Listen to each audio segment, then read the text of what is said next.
This season on Monsters Have a Life, we're following your favorite creatures as they navigate the complexities of a modern social calendar. But right now, the production is at a standstill. Frankie is losing his mind in the dressing room. He can't tell the difference between what he does every single morning and what he's supposed to do this Friday. In his head, scaring villagers and meeting Dracula are clashing for the same mental space. Stop the tape. We're doing a lifestyle intervention. Frankie, I'm a teacher, and we're going to fix your schedule by fixing your vocabulary.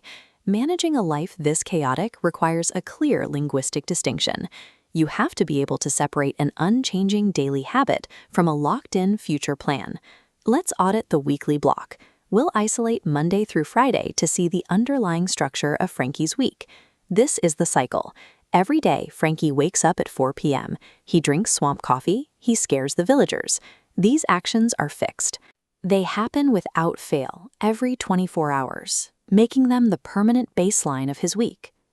For these permanent routines, the simple present is the mandatory tool. We use base verbs like wakes, drinks, and scares to indicate that these aren't special events.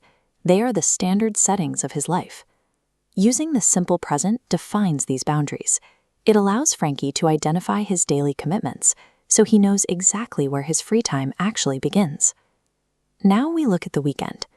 Frankie typically thinks the present continuous, words like wearing or scaring, only describes what he is doing at this exact second. However, the present continuous functions on a much broader timeline.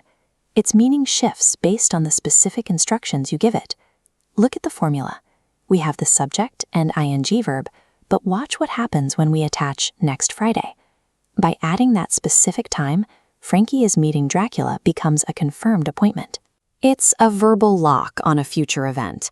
This level of precision is necessary when friends burn in direct sunlight. Dracula hates the beach and only does evening meetings. You can't just wing it with him. The time complement provides the necessary context. It moves the focus away from the immediate moment and places a definitive marker on the future calendar. Once Frankie labels his recurring work as a habit and his Friday night as a plan, the calendar software has the logic it needs to sort the data. The clarity of his language creates the clarity on his screen. Back in the confessional, Frankie is finally back in control of his schedule. He's no longer guessing about his own life. I scare villagers every day, but I am meeting Dracula on Friday. He's perfectly balancing his permanent habits with his future arrangements. That is a monster who knows exactly where he needs to be. Another successful intervention. Because mastering your tenses is how you own your narrative and conquer your schedule. That's my schedule. What about you, human?